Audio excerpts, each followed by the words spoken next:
Há um trem que nunca para. Ele não segue trilhos comuns, nem aparece nos horários previstos. Aqueles que o veem dizem que ele surge da neblina, imenso, com uma luz pálida que parece vir de outro mundo.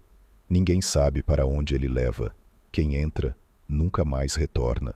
Mateus, um homem de meia idade com olhos cansados e mãos calejadas, estava sentado na estação desativada onde costumava trabalhar anos atrás. O vento frio assobiava entre os trilhos enferrujados. Ele encarava o relógio quebrado na parede, congelado em 23 horas e 59 minutos. Desde que escapou do trem fantasma, vivia atormentado por pesadelos. Mas naquela noite, algo estava diferente. O silêncio da estação foi rompido por um som distante. Um apito agudo ecoou pela noite, seguido pelo tremor do chão. Mateus sentiu o ar ao seu redor ficar pesado. Não pode ser, sussurrou, levantando-se de repente. Seus olhos se fixaram na escuridão, onde uma luz fraca e espectral começou a surgir. O trem estava de volta. A locomotiva emergiu da névoa, coberta por runas que brilhavam levemente sob a luz da lua. Suas janelas eram negras como carvão, mas Mateus sentia que algo o observava de dentro. As portas de ferro do primeiro vagão se abriram com um rangido longo e assustador. Um ar gelado escapou de seu interior, carregado de um cheiro de morte. Mateus. A voz veio de trás dele, rouca e arrastada. Ele se virou bruscamente e encontrou um homem de terno preto e chapéu, com um sorriso sinistro no rosto. Você sabia que não poderia escapar para sempre. Mateus deu um passo atrás, mas o homem apenas ergueu uma mão pálida, apontando para o trem. Está na hora de voltar. Eles o esperam. Eu não vou entrar, respondeu Mateus, sua voz firme apesar do terror que sentia. Ele sabia o que o trem fazia. Ele sabia o que estava dentro. O homem riu suavemente. Não é uma escolha, Mateus. Nunca foi. Ele estalou os dedos, e a névoa ao redor do trem começou a se mover como se estivesse viva. Mateus sentiu algo agarrar seus tornozelos, puxando-o em direção às portas abertas.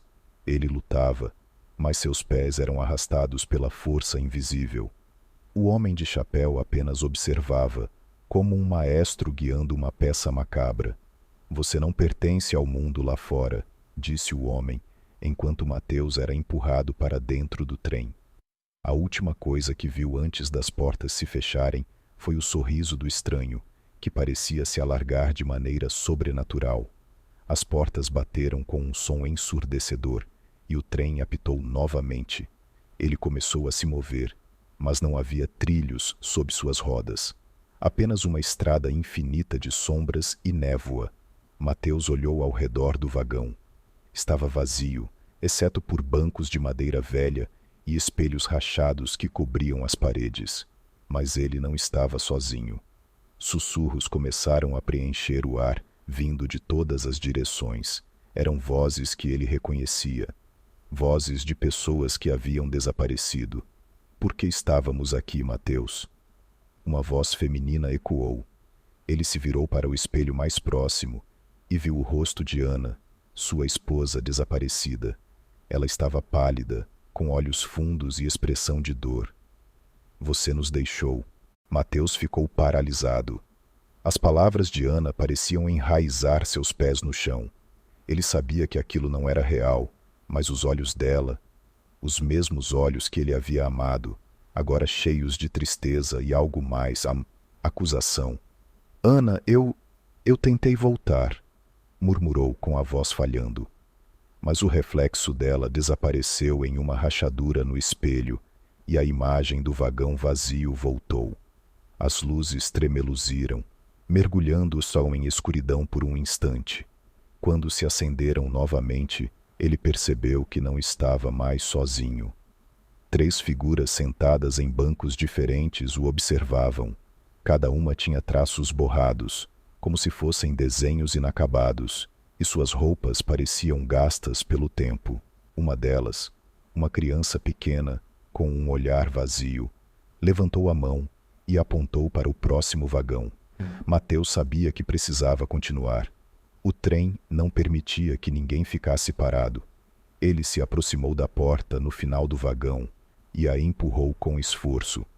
O próximo vagão era ainda mais estranho. As paredes eram cobertas por fotografias antigas que retratavam rostos desconhecidos, mas conforme Mateus andava, ele começou a reconhecer algumas. Era como se o trem soubesse de sua vida. Ele viu o rosto de Ana em várias delas, mas algo o fez parar. Uma foto de si mesmo, mais jovem, segurando um bilhete. A legenda no canto da imagem dizia: "A primeira viagem." "O que é isso?" perguntou o coração disparado. O sussurro das figuras no vagão anterior ficou mais alto, agora vindo de todas as direções.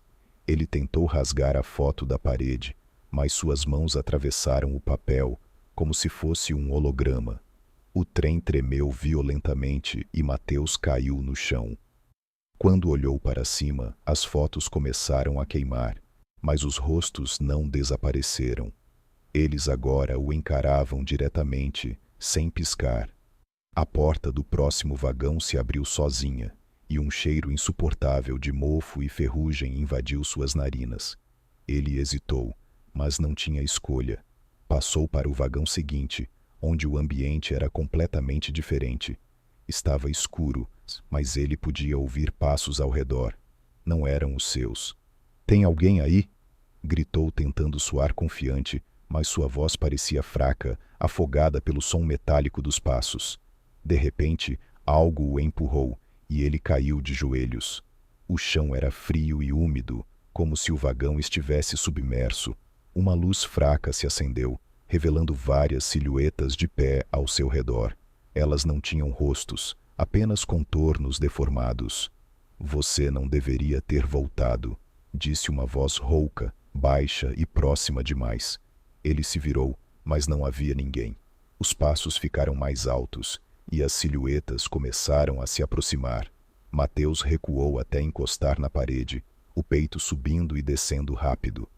"Eu não deveria estar aqui", sussurrou para si mesmo, tentando convencer a qualquer força que o ouvia.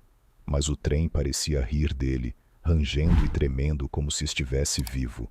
A porta do próximo vagão se abriu, iluminando um corredor estreito com uma luz vermelha pulsante. "Vá", disseram as silhuetas em uníssono.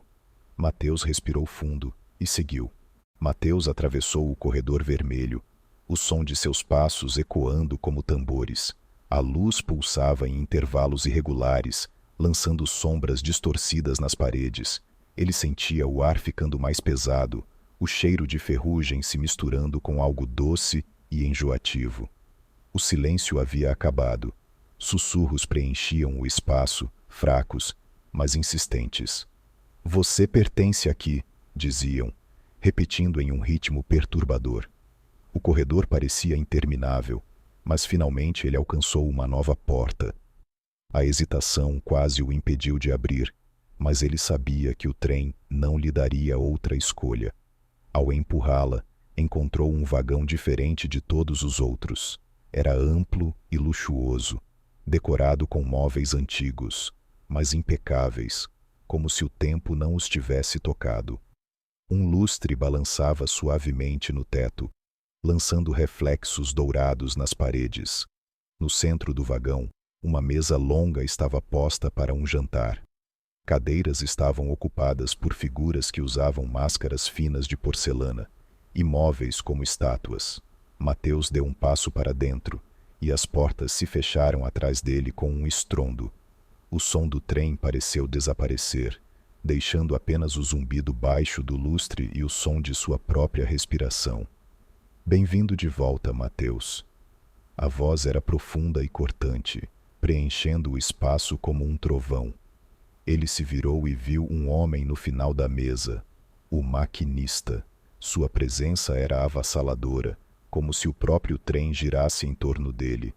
Ele usava um uniforme antigo, de cor cinza escuro, e um chapéu que sombreava grande parte de seu rosto. A única coisa visível eram os olhos, 2 buracos negros que sugavam a luz ao redor. "Eu nunca quis voltar", disse Mateus, tentando soar firme. O maquinista deu uma risada curta, fria. Ah, mas o trem sempre encontra os seus. Você não tem escolha. Nunca teve. Ele estendeu a mão, e uma cadeira no final da mesa se moveu sozinha, arrastando-se para perto de Mateus. Sente-se. O jantar já começou. Mateus permaneceu de pé, mas algo no ar parecia empurrá-lo. Ele foi forçado a sentar, a cadeira prendendo seus braços como correntes invisíveis. A comida na mesa parecia apetitosa, mas o cheiro era de podridão. Ele tentou desviar o olhar, mas os mascarados estavam todos olhando para ele agora. Um deles retirou a máscara, revelando um rosto pálido, sem olhos, e um sorriso que não deveria ser possível. Você se lembra de mim, Mateus? Perguntou a figura sem olhos.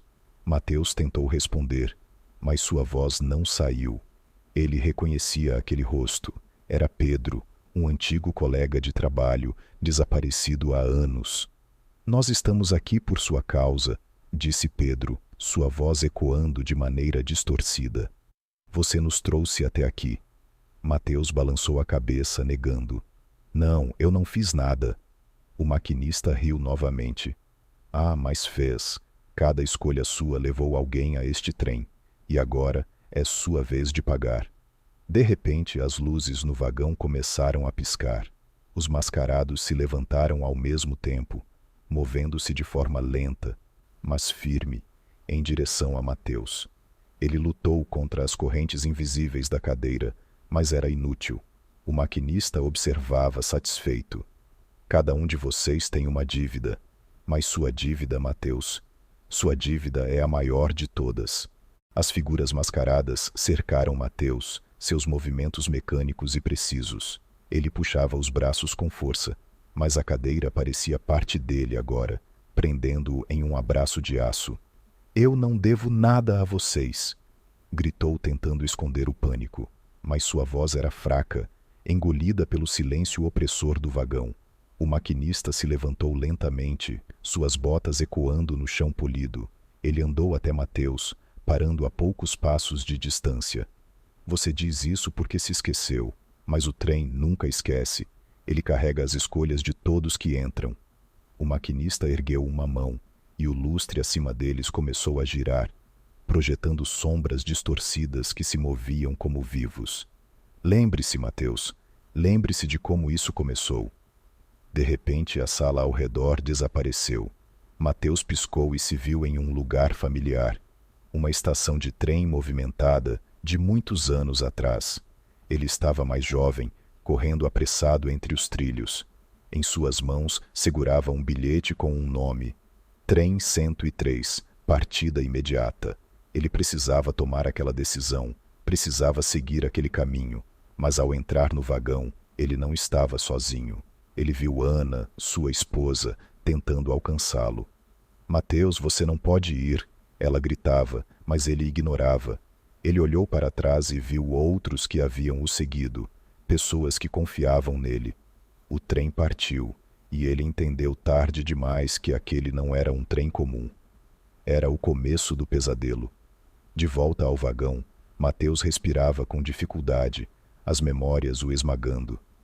Eu não sabia o que estava fazendo, sussurrou, agora com lágrimas nos olhos. O maquinista balançou a cabeça, um sorriso frio em seus lábios. E mesmo assim, você fez. Escolheu salvar a si mesmo, deixando os outros para trás. Agora você voltou. E o trem quer justiça. A cadeira que o prendia o soltou subitamente, jogando-o no chão. As figuras mascaradas recuaram, mas seus olhos invisíveis ainda o observavam. Corra! Ordenou o maquinista, sua voz agora um trovão que fazia o vagão tremer. Mateus não pensou duas vezes. Ele se levantou e correu para a porta aberta no final do vagão. Mas o próximo vagão era um túnel escuro e infinito. Ele correu, mas nunca parecia avançar. O som das botas do maquinista ecoava atrás dele, cada passo mais próximo. Mateus se virou, e lá estava ele, parado, com um brilho terrível nos olhos. Você não pode fugir, Mateus. O trem sempre cobra o que é devido. Mateus tropeçou, caindo de joelhos. Por favor, implorou. Eu não sabia. O maquinista parou, inclinando-se ligeiramente para ele. Mas agora você sabe, e não há escapatória. De repente, o chão sob Mateus se abriu, revelando um vazio pulsante, como se o trem fosse uma boca ansiosa para devorá-lo. Ele caiu, gritando, enquanto as risadas distorcidas das figuras mascaradas ecoavam. A escuridão o engoliu, e o trem desapareceu na névoa, como se nunca tivesse existido. Na estação abandonada, o relógio voltou a marcar 23 horas e 59 minutos. A névoa se dissipou, e tudo estava silencioso novamente. Um homem de terno preto observava a cena com um sorriso satisfeito.